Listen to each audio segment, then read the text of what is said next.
배우고 제때 익히면 즐겁지 아니한가. 친구가 먼 곳에서 찾아오니 기쁘지 아니한가. 사람들이 알아주지 않아도 화내지 아니하니 군자답지 아니한가. 공자는 한 사람의 인생에서 마주칠 수 있는 모든 어려움에 대처하는 방법을 즐거움으로 설파하고 있다.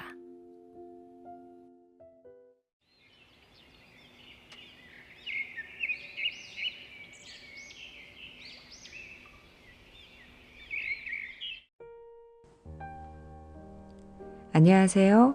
모모의 북살롱입니다. 완연한 봄이네요.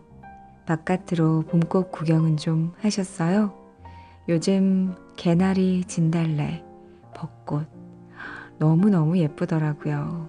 따뜻한 바람까지 부니까 진짜 봄이구나.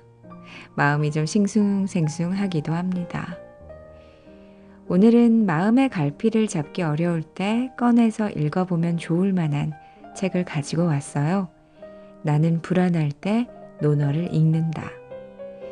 저는 고전을 참 좋아하는데요. 동양 철학, 논어라고 하면 막연히 어렵다라고 느껴지는데 요즘 현대 상황에 맞게 쉽게 해석해 놓은 책들이 꽤 많이 있어서 좀 더 다가가기가 쉬운 것 같습니다. 이 책도 그렇거든요. 우리가 익히 들어봤을 법한 공자의 말씀들이 담겨 있습니다. 배우고 제때 익히면 즐겁지 아니한가. 사람들이 알아주지 않아도 화내지 아니하니 군자답지 아니한가. 군자는 자기 자신에게서 문제를 찾고 소인은 남에게서 문제를 찾는다. 그렇습니다. 외부 환경이 어떻게 변하든 다 내가 좌우할 수 있는 건 크게 없더라고요. 내 감정마저도 어떨 때는 스스로 컨트롤하기가 어려울 때도 있지요. 그렇지만 그래도 내 감정, 내 행동은 내 것이기 때문에 내가 할 수 있는 범위에서 대안을 찾아보아야겠다라는 생각이 들었습니다. 요즘 채널을 운영하면서도 좀 어려운 일들이 생겼었는데 그것 또한 받아들이고 제 범위 안에서 천천히 대안을 마련해 보자라고 마음을 먹었습니다. 조금 더 열심히 또 업데이트 해볼게요. 나는 불안할 때 논어를 읽는다. 이 책이 제게 위안이 되었듯 여러분의 삶에도 위안이 되기를 바랍니다. 그러면 간단히 몇 챕터 소개해 드릴게요. 편안하게 함께 하세요.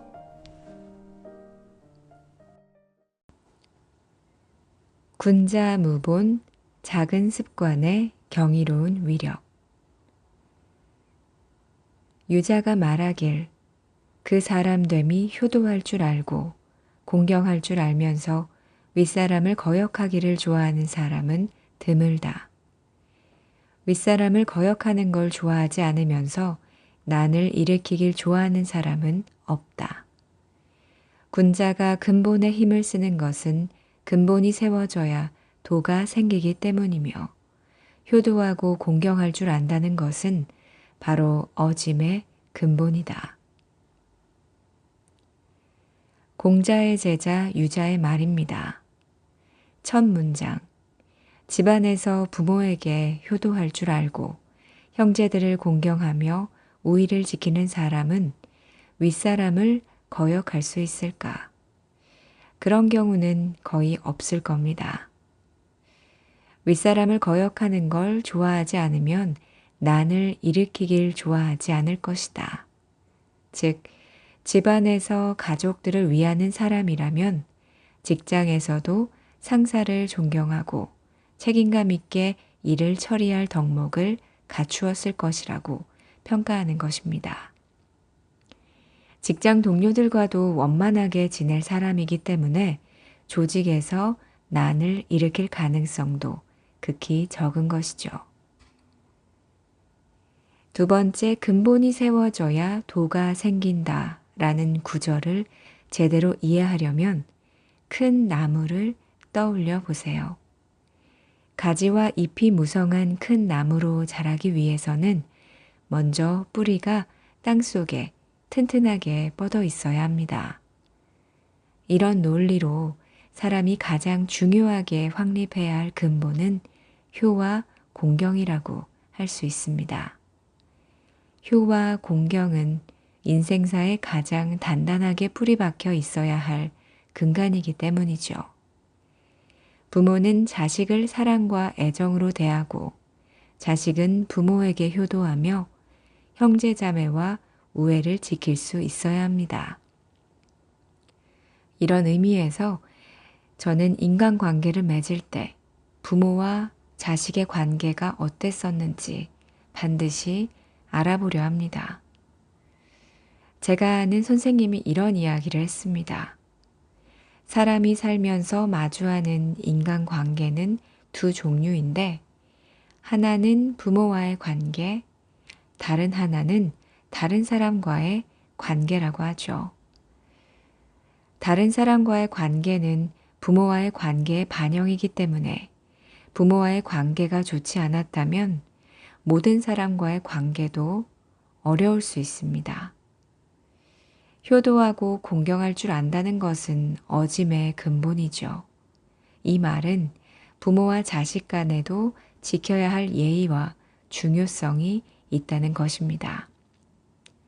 세상의 모든 일은 가정에서부터 시작됩니다. 그렇기에 모든 일의 원인은 외부가 아니라 내부에서 찾아야 합니다.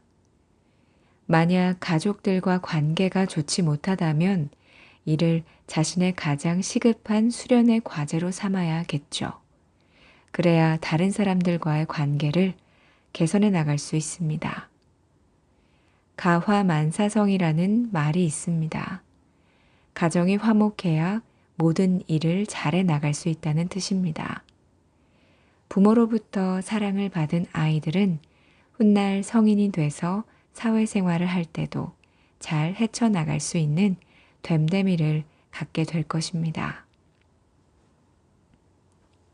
사회생활에서 가정이 가장 기본이 되는 것처럼 한 사람의 태도의 가장 근간이 되는 것은 바로 습관입니다. 우리 행동의 결과는 작은 습관이 쌓여서 이뤄지기 때문이죠. 더 이상 아무것도 할 수 없을 것 같이 좌절했을 때 조금씩 작은 일들을 시도하면 엄청난 변화가 일어납니다. 매일 반복되는 작은 습관을 조금씩 고쳐 나간다면 시간이 흐른 뒤 우리는 완전히 다른 인생을 살 수 있게 될 것입니다. 사람들은 몇 달 혹은 좀 길게 1년 안에 우리의 인생이 바뀌기를 기대하는데요. 조바심은 인생에 있어서 독버섯 같은 겁니다. 만약 작은 일들과 작은 습관들을 5년 혹은 10년 동안 꾸준히 실천한다면 분명 멋진 인생을 살 수 있을 겁니다. 교원 영색. 직장 상사의 표정만 살피는 부하를 멀리하라. 공자가 말하길 말을 교묘하게 꾸미고 얼굴빛을 좋게 하는 사람 중에는 어진 사람이 드물다. 과거는 물론 정보화 시대인 지금도 전혀 어색하지 않은 표현으로 주로 앞에 네 글자인 교원 영색을 자주 인용합니다. 실속 없이 말만 번지르르하게 하고 가식적인 표정으로 진심을 속이는 사람을 멀리하라는 공자의 충고인데요. 공자는 말이 많고 얼굴빛을 교묘하게 꾸미는 사람을 싫어했습니다. 반면 말수가 적지만 성실한 사람을 가까이 했죠. 강직하고 굳센 표정에서 신뢰감을 느낄 수 있는 것은 당연합니다.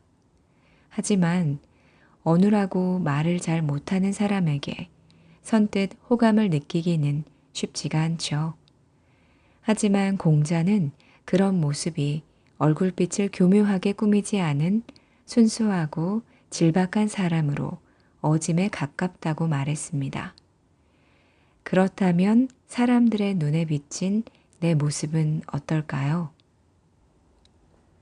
회식 자리를 한번 생각해 볼까요?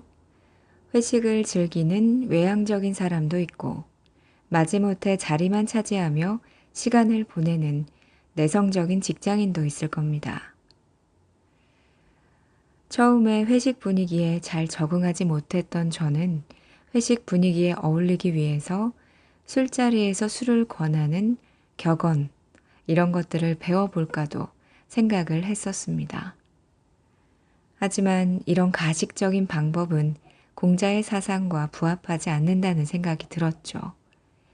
그래서 저는 술자리에서 핑계 없이 솔직하게 말했습니다. 죄송하지만 저는 술을 잘 못합니다. 이것이 바로 진실한 태도였다고 생각했거든요. 그리고 솔직하고 즐겁게 그 자리를 즐기며 일어났습니다. 사회생활이나 회식 자리에서 모든 사람의 비위를 맞추기 위해서 노력할 필요는 없습니다. 거꾸로 소위 띄워주는 말을 들었다고 감사해야 할 필요도 없습니다. 가장 이상적인 인간관계는 말을 해야 할 때 말을 하고 말을 아낄 때는 조용히 앉아 있을 수 있어도 되는 편안한 관계입니다. 말없이 서로의 눈빛만 바라봐도 어색함을 느끼지 않아야 비로소 가장 좋은 친구 사이라 할 수 있는 것이죠. 우리 삶에서 떠들썩한 관계로 형성된 만남은 중요하지 않은 경우가 많습니다. 만약 친근함을 표시하기 위해서 쓸데없는 농담이나 저속한 우스갯소리를 늘어놓는 사람을 만나게 된다면 그 관계는 오래 지속되기 힘들죠.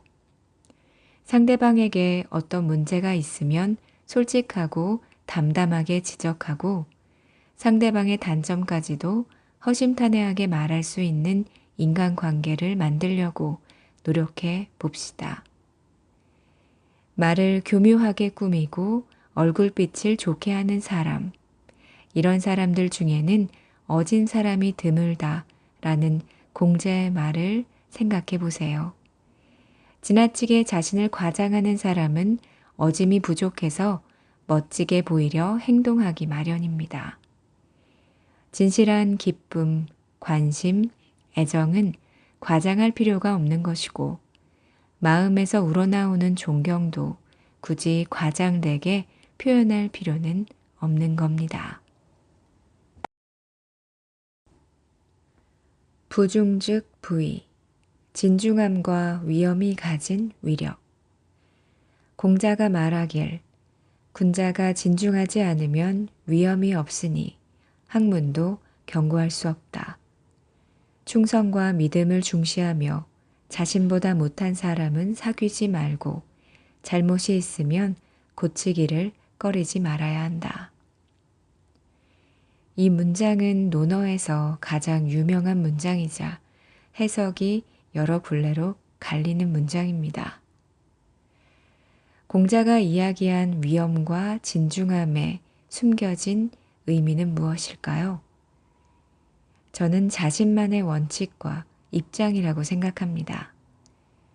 가장이 되거나 직장에서 요직에 오르는 30대, 40대, 50대. 이 시기가 되면 자신의 확고한 원칙과 입장이 필요합니다. 담장 위에 자란 풀처럼 뿌리를 제대로 내리지 못해서 바람에 따라 이리저리 흔들려서는 안 되는 것이죠. 도덕경에서 노자는 무거움은 가벼움의 뿌리이고 고요함은 시끄러움의 군주이다 라고 말했습니다. 사람됨이 진중해야 비로소 제대로 설 수 있고 평온하고 침착해야 힘을 가질 수 있다고 말이죠. 시끄럽게 놀리고 서로 싸우는 상황에서 줄곧 말이 없던 사람이 입을 열게 되면 모두가 집중하는 경우가 있습니다. 좀처럼 입을 열지 않았던 그의 진중함을 존경하기 때문이죠. 자신만의 원칙과 입장을 갖기 위해서 우리는 어떤 태도를 취해야 할까요? 외부 상황에 쉽게 흔들리지 않아야 합니다. 살면서 우리는 여러 가지 유혹을 겪게 되는데요. 예를 들어 누군가가 당신에게 이런 제안을 한다고 생각해 보죠. 돈을 줄 테니 이 일을 해줘. 이 일을 하면 너에게도 이익이 생길 거야. 이런 말을 들었을 때 자신만의 원칙과 입장이 없다면 유혹에 쉽게 넘어가게 될 겁니다. 물론 아무런 욕심이 없는 사람이 되라는 것은 아닙니다. 그리고 모든 욕심을 버린다는 것도 불가능하죠. 하지만 작은 유혹에는 휘둘리지 말아야 합니다. 사람이 악행을 저지르고 인품이 망가지게 되는 이유는 사소한 유혹에 휘둘려 근본을 잃고 원칙을 버리기 때문입니다. 그렇다면 공자는 자신보다 못한 사람은 사귀지 말아야 한다 라는 말도 했습니다. 그 뜻은 저는 이렇게 생각합니다.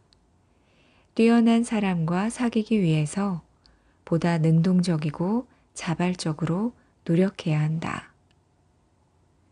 공자는 멀리 낙양까지 찾아가 노자의 가르침을 청하고 사귀었으며 그를 존경하기까지 했습니다.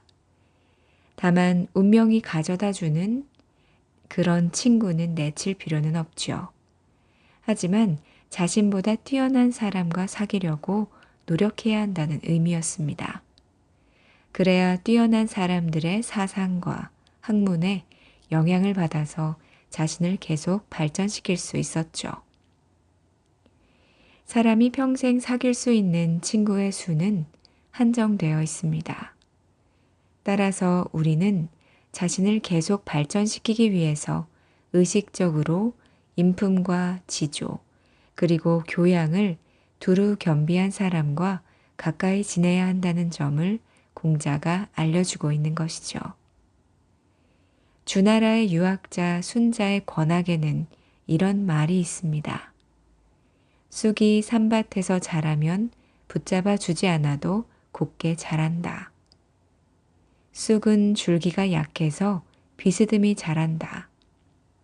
하지만 순자는 산밭에서 쑥이 자라면 곱게 자랄 수 있다고 말합니다. 이는 주변 환경의 중요성을 강조한 이야기이죠. 성장기에는 무엇보다 주변 환경의 영향을 많이 받습니다. 비록 타고난 재주가 없더라도 주위에 비범한 친구들이 많으면 그들을 따라 어느 정도 실력을 갖춘 인물로 성장해 나갈 수 있는 것이죠. 신종 추원. 우주의 무한함, 삶의 유한함을 깨달을 때 마음이 온화해진다. 증자가 말하길 마지막을 신중히 하고 멀리까지 추구하면 백성의 덕이 후함으로 돌아간다. 마지막을 신중히 하고 라는 구절은 엄숙한 죽음을 말합니다. 우리는 왜 엄숙하게 죽음을 맞이해야 할까요? 죽음 너머라는 책은 소금병과 후추병으로 삶과 죽음의 이치를 설명합니다. 식탁 위에 후추병과 소금병으로 출생의 시간과 사망의 시점을 양쪽으로 표시해 보죠. 그리고 자신이 그 사이 어디쯤 있는지 포크를 놓아보세요. 가령 40세의 사람이 80세까지 산다고 가정한다면 포크는 그 중간쯤 놓일 겁니다. 이렇게 자신의 삶이 어디쯤 왔는지 표시하게 되면 죽음이 그리 멀지 않았다는 걸 인식하게 되죠. 죽는다는 것은 당연히 두려운 일입니다. 그렇기에 생명의 마지막을 맞이하는 방법은 아주 중요하죠. 죽음에 대해 생각하는 것은 흘러가는 시간을 소중하게 생각하고 현재의 삶을 진지하고 엄숙하게 대할 수 있게 해줍니다. 결국 죽음은 아이러니하게도 이런 고민의 시간을 통해 우리 삶의 질을 높여준다고 할 수 있죠. 멀리까지 추구하면 이라는 말은 자신은 물론 조상의 역사와 후세의 미래를 이해하는 것입니다. 우주의 발단은 노자가 말한 무에서부터 생겨난다 라는 말과 일맥상통합니다. 우주의 대폭발로 가장 단순한 원소인 수소와 소량의 헬륨이 출현했고 그 후 산소가 생성됐습니다. 그런데 산소에는 독소가 있었어요. 사과가 썩는 것은 산소의 독소가 산화하기 때문입니다. 산소의 독소에 서서히 적응한 인류와 동물들은 지구에서 생존하게 됐죠. 함께 적응하며 살게 된 이들은 하나의 공동체를 이루며 살 수밖에 없습니다. 이렇게 인류는 운명 공동체입니다. 한국, 미국을 비롯해 나미비아, 모잠비크 등 지구에 있는 모든 국가는 결국 하나입니다. 왜냐하면 우리는 모두 우주 대폭발로 생겨났기 때문이죠.